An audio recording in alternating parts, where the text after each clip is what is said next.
Howdy and welcome back to the workshop. In today's episode, we're joined by Master Bladesmith Jordan Lamoth. Jordan, how you doing? Doing well, Will. Good, good. So Jordan is the youngest Master Bladesmith in the world. He's 25 years old.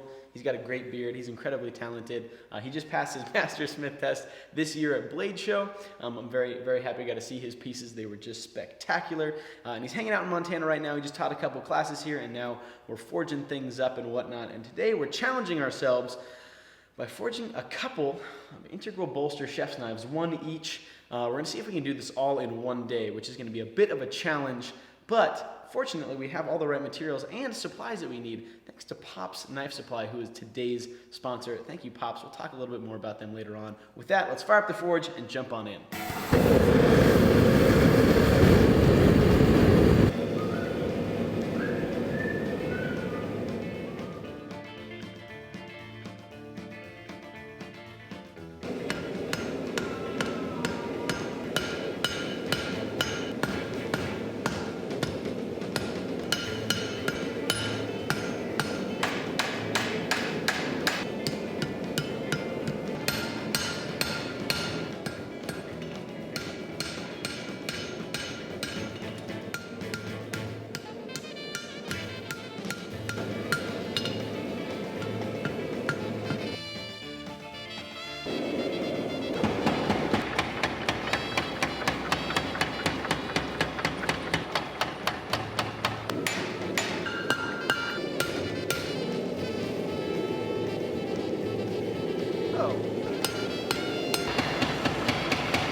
So we started off with 5.5 inches of inch round 1085 Japanese steel. I didn't do a great job pulling my heel wide enough right off the bat. I started somehow with this weird shape. It's the worst job that I've done forging an integral for a long time, which was very disheartening because immediately Jordan just started crushing it and made this beautiful looking thing right away, while mine looked like a lumpy piece of trash. And then through a lot of forging and finagling and whatnot, it started to look like a pretty good chef's knife again. I'm a little bit disappointed with how far away my heel is from the bolster, but I think I'll be able to grind it to make it look pretty good and be really comfortable.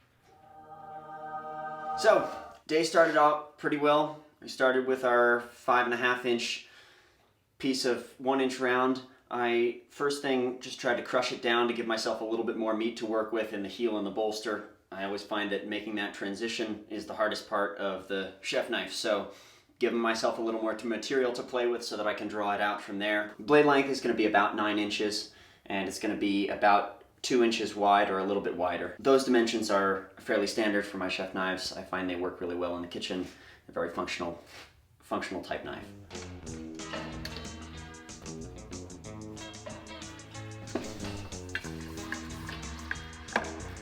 Ooh.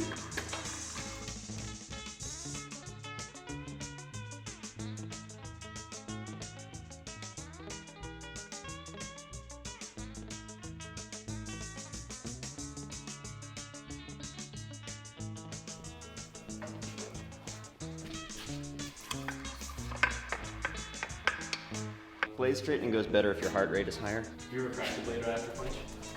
No. Really? Never too late to start. That's what I hear. Crack a blade out of the punch like dropping it on the floor or something? Or when you're trying to straighten. Oh yes, I have broken blades straightening. Same. I've broken students' blades straightening them. That's always fun. Oh! They don't call me the sword breaker for nothing. I just feel like it's getting cold. I'm just straightening the bolster area. You can go grind.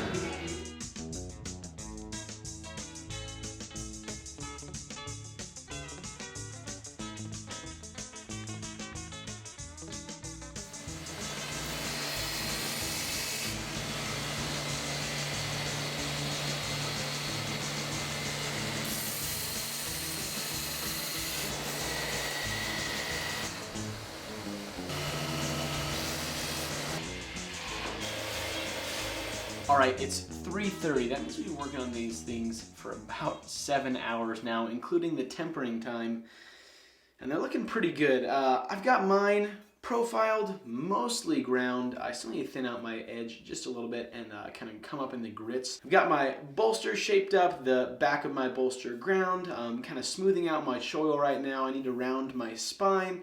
But overall, it looks like a knife, it feels like a knife, and pretty soon we're gonna be moving on to some handle work. So it's 3:30. I've got my blade pretty well ground at this point. I've got the edge geometry pretty nicely dialed in, and the blade is around 220 grit with a belt finish. At this point, I'm transitioning to fitting the handle up because the blade polishing and whatnot won't change any of the geometry. I can do that later. I can decide whether to hand sand or whether to do a belt finish, and getting the handle fit up before I grind away the bolster will enable me to have a little bit more precision in my fit up. These surfaces of the bolster I make as close to parallel and symmetrical with the blade as possible, and they become really useful reference planes when it comes to getting the handle on straight and square and keeping everything precise. So I'll grind bolster, then handle, and fit it all together.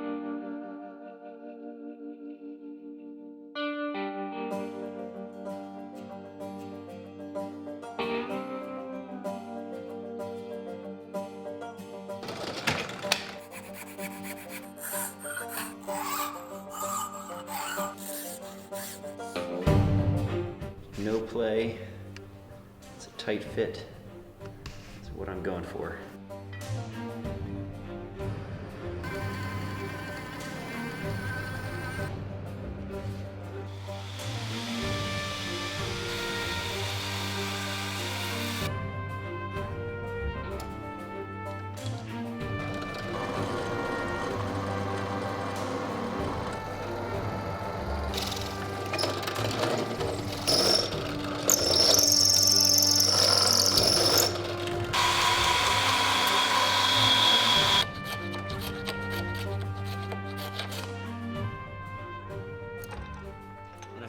Still have the potential to make a perfect fit up that doesn't require bedding, but So, yeah. I was talking with Daniel O'Malley about that, and he said that quite a few times he's seen handles that haven't been bedded tear themselves apart from wood shrinking around the tang and blowing up.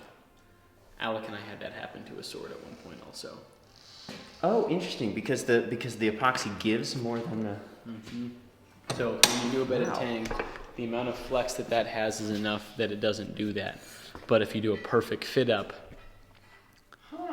it can shrink to the point where it just... Well, mine doesn't look a whole lot different since the last update, but I assure you, lots of things have happened. My edge is now wicked thin. I'm probably sitting pretty about 1/1000th of an inch or so. I've got my bolster area ground up looking nicely. I've got the back of my spine rounded. My choil area is rounded. My tang is ready to rock and roll, and so I'm ready to move on to doing my handle fit up. I also made the decision that I am going to hand sand, and so I did grind this thing to 600 grit, which is a lot of grit, but it's looking nice, and it should make the hand sanding process go pretty quickly, so I'm not dumping too much time, and I'll be able to go to bed at a reasonable hour this evening.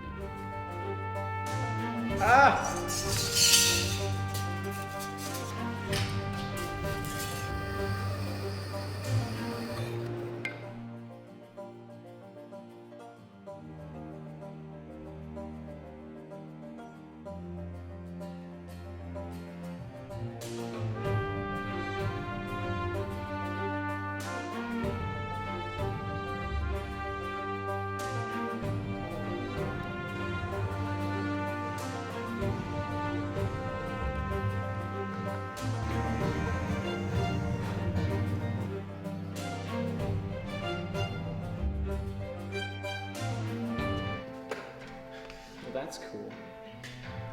It's really smart. Works.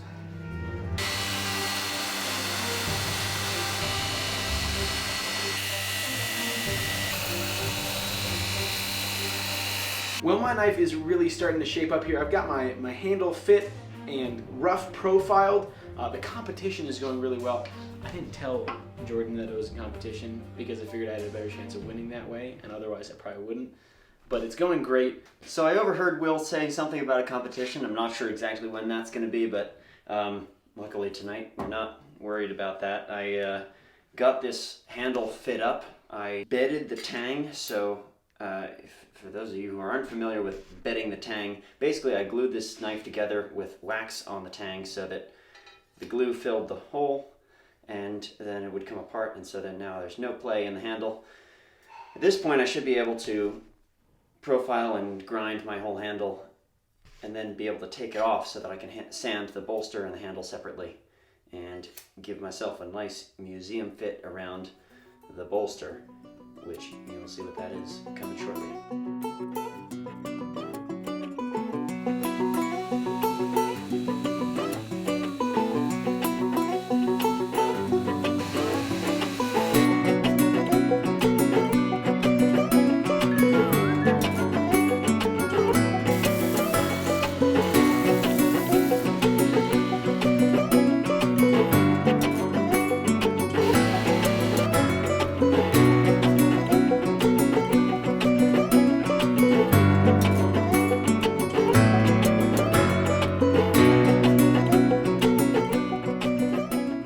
I accidentally cleaned off my finger with the edge of the knife. Whoops. Well, I've got my blade hand sanded now. Got all my bolster and spine and whatnot hand sanded. It's time for me to head into the grinding room to get even dirtier somehow. Also, it's 9:30.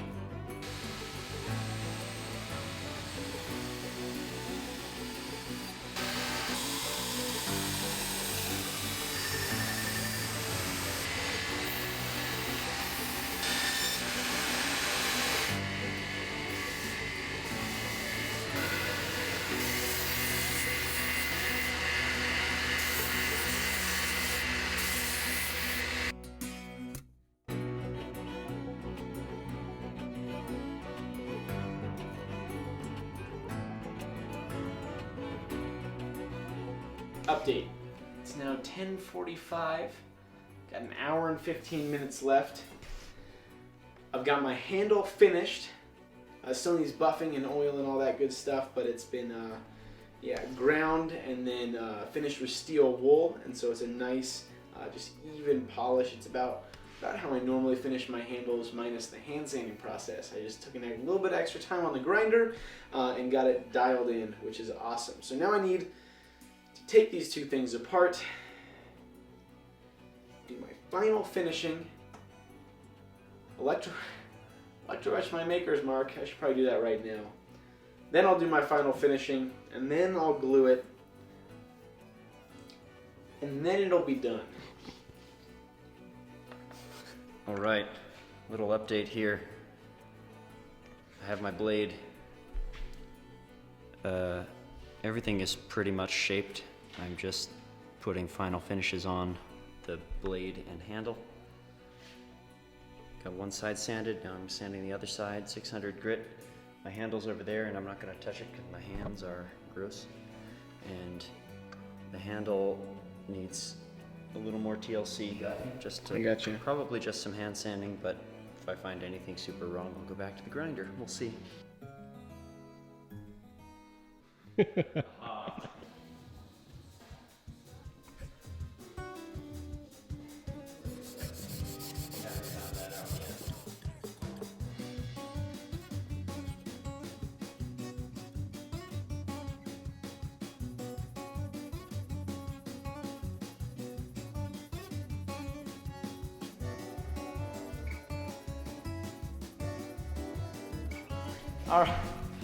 All right, it's 11:42. We've got 18 minutes left.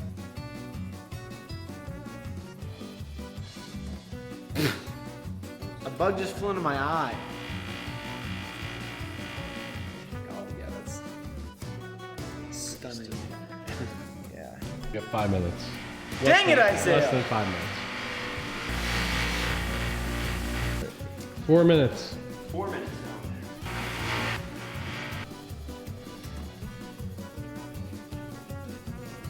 Jordan, how you feeling? There's no way we're finishing this. I need to acetone mine off. Oh, it's all over my hands. Oh, that's so uncomfortable. You got like 20 seconds, 10 seconds. Ah! Done. Oh man. Okay, you win. It makes it feel any better. I'm not getting any epoxy in my spacer because I super glued the thing on. So. I've been there. Well.